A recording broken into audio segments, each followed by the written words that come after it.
Un roi, chapitre 18. Bien des jours passèrent et, au bout de 3 ans, la parole de l'Éternel fut adressée à Élie. Va te présenter devant Akab et je ferai tomber de la pluie sur le pays. Élie partit pour se présenter devant Akab. La famine était grande à Samarie. Quant à Akab, il fit appeler Abdias, le chef de son palais. Or, Abdias craignait beaucoup l'Éternel.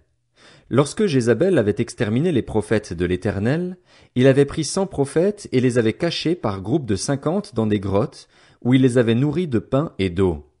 Akab dit à Abdias, « Va vers toutes les sources d'eau et vers tous les torrents du pays. Peut-être trouveras-tu de l'herbe. Ainsi, nous pourrons garder les chevaux et les mulets en vie, et nous n'aurons pas besoin d'abattre du bétail. » Ils se partagèrent le pays à parcourir. Akab partit seul par un chemin, et Abdias par un autre. Abdias était en route quand Élie le rencontra. L'ayant reconnu, Abdias tomba le visage contre terre et dit, « Est-ce toi, mon seigneur Élie ?» Il lui répondit, « C'est bien moi. Va dire à ton seigneur, voici Élie. » Abdias dit, « Quel péché ai-je commis pour que tu me livres, moi ton serviteur, entre les mains d'Akab? Il me fera mourir. L'Éternel est vivant. Il n'y a aucune nation ni aucun royaume où mon seigneur n'ait envoyé quelqu'un à ta recherche. » Quand on disait que tu n'y étais pas, il faisait jurer le royaume et la nation que l'on ne t'avait pas trouvé.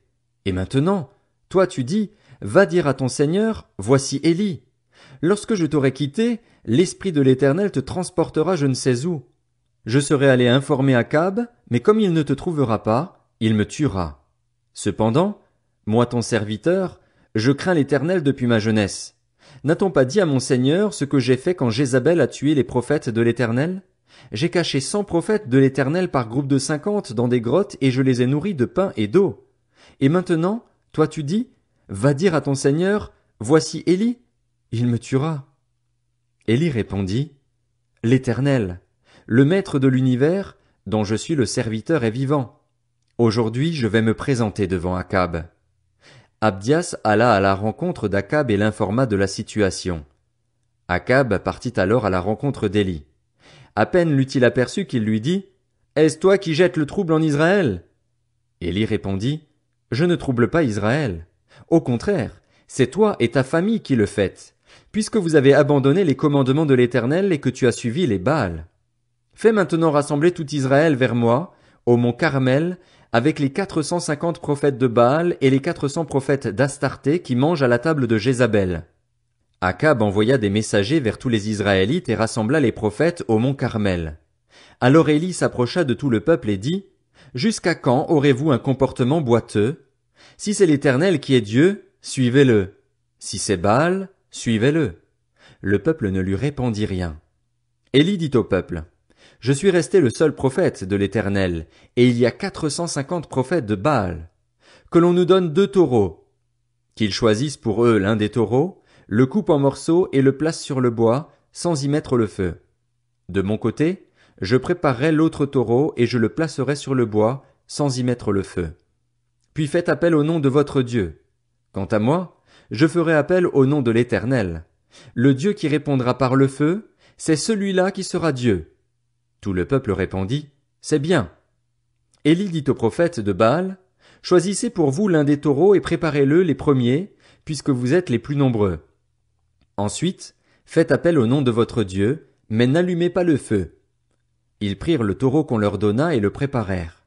Puis ils firent appel au nom de Baal depuis le matin jusqu'à midi en disant, « Baal, réponds-nous » Mais il n'y eut ni voix ni réponse, même s'ils sautaient devant l'autel qu'ils avaient érigé. À midi, Élie se moqua d'eux et dit, « Criez à haute voix. Puisqu'il est Dieu, il doit être en train de penser à quelque chose, ou bien il est occupé, ou encore en voyage. Peut-être même qu'il dort et qu'il va se réveiller. » Ils crièrent à haute voix, et, conformément à leur coutume, ils se firent des incisions avec des épées et avec des lances jusqu'à ce que le sang coule sur eux. Lorsque midi fut passé, ils prophétisèrent jusqu'au moment de la présentation de l'offrande. Mais il n'y eut ni voix, ni réponse, ni signe d'attention. Élie dit alors à tout le peuple, « Approchez-vous de moi. » Tout le peuple s'approcha de lui. Élie répara l'autel de l'Éternel, qui avait été démoli. Il prit 12 pierres, d'après le nombre des tribus issues des fils de Jacob, l'homme auquel l'Éternel avait dit, tu t'appelleras Israël. Avec ces pierres, il reconstruisit un autel au nom de l'Éternel. Il fit autour de l'autel un fossé pouvant contenir une quinzaine de litres. Il arrangea le bois, coupa le taureau en morceaux et le plaça sur le bois. Puis il dit, remplissez d'eau 4 cruches et versez-les sur l'holocauste et sur le bois. Il dit, faites-le une deuxième fois. Et ils le firent une deuxième fois. Il dit, faites-le une troisième fois. Et ils le firent une troisième fois. L'eau coula tout autour de l'autel et l'on remplit aussi d'eau le fossé. Au moment de la présentation de l'offrande, le prophète Élie s'avança et dit, Éternel, Dieu d'Abraham, d'Isaac et d'Israël, que l'on sache aujourd'hui que c'est toi qui es Dieu en Israël et que moi, je suis ton serviteur et j'ai fait tout cela sur ton ordre. Réponds-moi, Éternel, réponds-moi, afin que ce peuple reconnaisse que c'est toi, Éternel, qui es Dieu, et que c'est toi qui ramènes leur cœur vers toi. Le feu de l'Éternel tomba alors.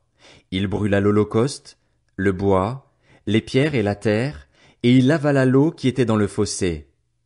Quand ils virent cela, tous les membres du peuple tombèrent le visage contre terre et dirent, c'est l'Éternel qui est Dieu, c'est l'Éternel qui est Dieu. Emparez-vous des prophètes de Baal, leur dit Élie, qu'aucun d'eux ne puisse s'échapper. Et ils s'emparèrent d'eux. Élie les fit descendre au bord du torrent du Kison, où il les égorgea. Puis Élie dit à Akab, monte manger et boire, car il y a un grondement annonciateur de pluie. Akab monta manger et boire. Quant à Élie, il monta au sommet du Carmel et, se penchant jusqu'à terre, il mit son visage entre ses genoux. Puis il dit à son serviteur, monte regarder du côté de la mer. Le serviteur monta, regarda et dit, il n'y a rien. Élie dit 7 fois, retourne-y. La 7e fois, le serviteur dit, voici un petit nuage qui s'élève au-dessus de la mer et qui est de la taille d'une paume de main. Élie dit, monte dire à Akab, attelle ton char et descends, afin que la pluie ne puisse pas te retenir. En quelques instants, le ciel devint noir de nuages, le vent souffla et il y eut une forte pluie. Akab monta sur son char et partit pour Jizréel. La main de l'Éternel reposa sur Élie qui noua sa ceinture et courut devant Akab jusqu'à l'entrée de Jizréel. 1 Samuel, chapitre 19. Akab rapporta à Jézabel tout ce qu'avait fait Élie et la manière dont il avait tué par l'épée tous les prophètes. Jézabel envoya alors un messager à Élie pour lui dire, que les dieux me traitent avec la plus grande sévérité, si demain, à la même heure, je ne te fais pas ce que tu leur as fait. Voyant cela, Élie se leva et partit pour sauver sa vie. Il arriva à Beer-Shéba, une ville qui appartient à Juda, et il y laissa son serviteur. Quant à lui, il marcha toute une journée dans le désert, puis il s'assit sous un genêt et demanda la mort en disant, c'est assez. Maintenant, Éternel, prends-moi la vie, car je ne suis pas meilleur que mes ancêtres. Il se coucha et s'endormit sous un genêt. Et voici qu'un ange le toucha et lui dit, lève-toi et mange. Élie regarda et il vit à son chevet un gâteau cuit sur des pierres chauffées ainsi qu'une cruche d'eau. Il mangea et but, puis se recoucha. L'ange de l'Éternel vint une deuxième fois, le toucha et dit, lève-toi et mange, car le chemin est trop long pour toi. Il se leva, mangea et but. Puis avec la force que lui donna cette nourriture, il marcha 40 jours et 40 nuits jusqu'à la montagne de Dieu, jusqu'à Horeb. Là, il entra dans la grotte et y passa la nuit. Or, la parole de l'Éternel lui fut adressée. Que fais-tu ici, Élie? Il répondit, j'ai déployé tout mon zèle pour l'Éternel, le Dieu de l'univers. En effet, les Israélites ont abandonné ton alliance, ils ont démoli tes autels et ont tué tes prophètes par l'épée. Je suis resté, moi seul, et ils cherchent à m'enlever la vie. L'Éternel dit, sors, et tiens-toi sur la montagne devant l'Éternel, et l'Éternel va passer. Devant l'Éternel, il y eut un vent fort et violent qui déchirait les montagnes et brisait les rochers. L'Éternel n'était pas dans le vent. Après le vent, il y eut un tremblement de terre. L'Éternel n'était pas dans le tremblement de terre. Après le tremblement de terre, il y eut un feu. L'Éternel n'était pas dans le feu. Après le feu, il y eut un murmure doux et léger. Quand il l'entendit, Élie s'enveloppa le visage de son manteau, sortit et se tint à l'entrée de la grotte. Et voici qu'une voix lui fit entendre ces paroles. Que fais-tu ici, Élie? Il répondit, j'ai déployé tout mon zèle pour l'Éternel, le Dieu de l'univers. En effet, les Israélites ont abandonné ton alliance, ils ont démoli tes autels et ont tué tes prophètes par l'épée. Je suis resté, moi seul, et ils cherchent à m'enlever la vie. L'Éternel lui dit, vas-y, poursuis ton chemin dans le désert jusqu'à Damas. Une fois arrivé là-bas, tu consacreras par onction Hazaël comme roi de Syrie. Tu consacreras aussi par onction Jéhu, le petit-fils de Nimshi, comme roi d'Israël, et tu consacreras par onction Élisée, le fils de Shaphat, d'Abel-Méhola, comme prophète à ta place. Celui qui échappera à l'épée de Hazaël, Jéhu le fera mourir, et celui qui échappera à l'épée de Jéhu, Élisée le fera mourir. Mais je vais laisser en Israël 7000 hommes. Ce sont tous ceux qui n'ont pas plié les genoux devant Baal et dont la bouche ne l'a pas embrassé. Élie partit de là et il trouva Élisée, le fils de Shaphat, en train de labourer. Il y avait devant lui 12 paires de bœufs et lui-même se tenait près de la 12e. Élie s'approcha de lui et jeta son manteau sur lui. Élisée abandonna ses bœufs et courut après Élie. Il lui dit, laisse-moi embrasser mon père et ma mère et je te suivrai.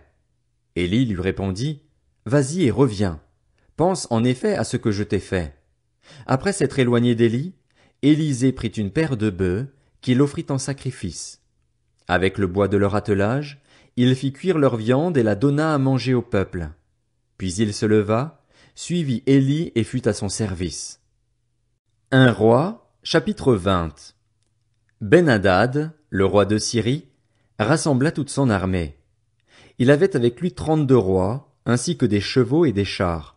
Il monta, installa le siège devant Samarie et l'attaqua. Il envoya dans la ville des messagers à Akab, le roi d'Israël, pour lui annoncer, « Voici ce que dit Ben-Hadad. Ton argent et ton or sont ma propriété. Tes femmes et tes plus beaux enfants m'appartiennent. » Le roi d'Israël répondit, « Comme tu le dis, mon seigneur le roi, je t'appartiens avec tout ce que j'ai. » Les messagers revinrent annoncer, « Voici ce que dit Ben-Hadad. Je t'ai fait ordonner de me livrer ton argent et ton or, tes femmes et tes enfants.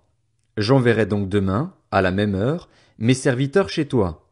Ils fouilleront ta maison et celle de tes serviteurs, ils mettront la main sur tout ce que tu as de précieux et l'emporteront. » Le roi d'Israël appela tous les anciens du pays et leur dit, « Sachez bien et comprenez que cet homme nous veut du mal.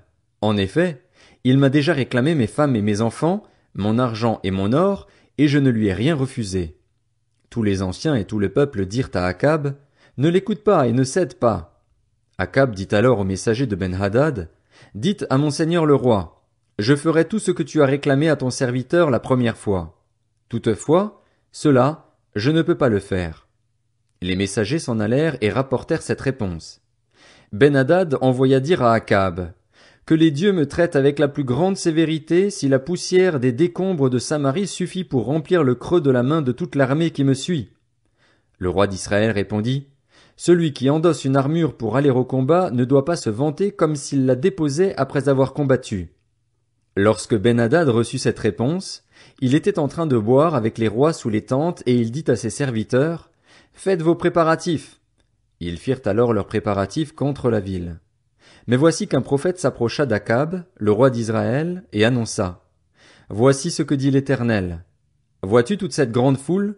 Je vais la livrer aujourd'hui entre tes mains et tu sauras que je suis l'Éternel. » Akab dit, « Grâce à qui? » Il répondit, « Voici ce que dit l'Éternel. Ce sera grâce aux serviteurs des chefs de district. » Akab demanda, « Qui doit engager le combat? » Il répondit, « Toi. » Alors Akab passa en revue les serviteurs des chefs de district et il en trouva 232. Après eux, il passa en revue tout le peuple, l'ensemble des Israélites, et ils étaient 7000. Ils firent une sortie à midi, alors que Ben-Hadad buvait et s'enivrait sous les tentes avec les 32 rois qui étaient venus à son aide. Les serviteurs des chefs de district sortirent les premiers. Ben-Hadad envoya des espions et on lui rapporta, « Des hommes sont sortis de Samarie. » Il dit, « Qu'ils sortent pour demander la paix ou pour combattre, capturez-les vivants. » Lorsque les serviteurs des chefs de district et l'armée qui les suivait furent sortis de la ville, ils combattirent au corps à corps et les Syriens prirent la fuite. Israël les poursuivit et Ben-Hadad, le roi de Syrie, se sauva sur un cheval avec des cavaliers. Le roi d'Israël sortit, frappa les chevaux et les chars et infligea une grande défaite aux Syriens. Alors le prophète s'approcha du roi d'Israël et lui dit, « Vas-y, fortifie-toi, examine la situation et vois ce que tu as à faire. En effet, l'année prochaine, le roi de Syrie montera t'attaquer. » Les serviteurs du roi de Syrie dirent à leur seigneur, « Le Dieu des Israélites est un Dieu des montagnes. Voilà pourquoi ils ont été plus forts que nous. Mais combattons-les dans la plaine, et l'on verra si nous ne serons pas plus forts qu'eux. Fais encore ceci, retire chacun des rois de son poste et remplace-les par des gouverneurs. Forme-toi une armée pareille à celle que tu as perdue, avec autant de chevaux et de chars. Ensuite, nous les combattrons dans la plaine et l'on verra si nous ne serons pas plus forts qu'eux. » Le roi les écouta et agit de cette manière. L'année suivante, Ben-Hadad passa les Syriens en revue et monta vers Aphek pour combattre Israël. Les Israélites furent aussi passés en revue. Ils reçurent des vivres et marchèrent à la rencontre des Syriens. Ils campèrent vis-à-vis d'eux, pareils à 2 petits troupeaux de chèvres, alors que les Syriens remplissaient le pays. L'homme de Dieu s'approcha et annonça au roi d'Israël, « Voici ce que dit l'Éternel. Parce que les Syriens ont dit, « L'Éternel est un Dieu des montagnes et non un Dieu des vallées », je vais livrer toute cette grande foule entre tes mains et vous saurez que je suis l'Éternel. » Ils campèrent 7 jours en face les uns des autres. Le 7e jour, on engagea le combat et les Israélites tuèrent 100 000 fantassins syriens en un jour. Le reste se réfugia dans la ville d'Aphek et la muraille tomba sur ces 27 000 hommes qui restaient. Ben-Hadad s'était réfugié dans la ville d'Aphek, où il allait de chambre en chambre. Ses serviteurs lui dirent, « Nous avons appris que les rois de la communauté d'Israël sont des rois pleins de bienveillance. Nous allons mettre des sacs autour de la taille et des cordes autour de notre tête, et nous sortirons vers le roi d'Israël. Peut-être qu'il te laissera la vie sauve. » Ils se mirent des sacs autour de la taille et des cordes autour de la tête, et ils allèrent trouver le roi d'Israël. Ils dirent, « Ton serviteur Ben-Hadad te demande de lui laisser la vie sauve. » Akab répondit, « Est-il encore en vie? Il est mon frère. » Ces hommes y virent un bon présage et ils s'empressèrent de le prendre au mot et de dire, « Ben-Hadad est ton frère. » Il dit, « Allez-y, amenez-le. » Ben-Hadad vint vers lui et Akab le fit monter sur son char. Ben-Hadad lui dit, « Je te rendrai les villes que mon père avait prises au tien et tu pourras faire du commerce à Damas, comme mon père l'avait fait à Samarie. Quant à moi, reprit Akab, je vais te laisser partir après avoir conclu une alliance avec toi. » Il fit alliance avec lui et le laissa partir. L'un des membres de la communauté de prophètes dit à son compagnon, sur l'ordre de l'Éternel, « Frappe-moi, je t'en prie. » Mais cet homme refusa de le frapper. Alors il lui dit, « Parce que tu n'as pas obéi à l'Éternel, quand tu m'auras quitté, le lion te tuera. » Quand l'homme l'eut quitté, il rencontra un lion qui le tua. Le prophète trouva un autre homme et dit, « Frappe-moi, je t'en prie. » Cet homme le frappa et le blessa. Le prophète alla alors se poster sur la route empruntée par le roi et il se masqua les yeux avec un bandeau. Lorsque le roi passa, il cria vers lui et dit, « Ton serviteur était au milieu du combat. Voici qu'un homme s'est approché et m'a amené un autre homme en disant, « Garde cet homme. S'il vient à disparaître, ta vie sera échangée contre la sienne ou bien tu devras payer 30 kilos d'argent. » Or, pendant que ton serviteur était occupé çà et là, l'homme a disparu. Le roi d'Israël lui dit, « C'est là ta sentence, tu l'as prononcée toi-même. » Aussitôt le prophète retira le bandeau qui couvrait ses yeux, et le roi d'Israël reconnut qu'il était l'un des prophètes. Il dit alors au roi, « Voici ce que dit l'Éternel. Parce que tu as laissé échapper l'homme que j'avais voué à la destruction, ta vie sera échangée contre la sienne, et ton peuple contre le sien. » Le roi d'Israël repartit chez lui, triste et irrité, et il arriva ainsi en Samarie.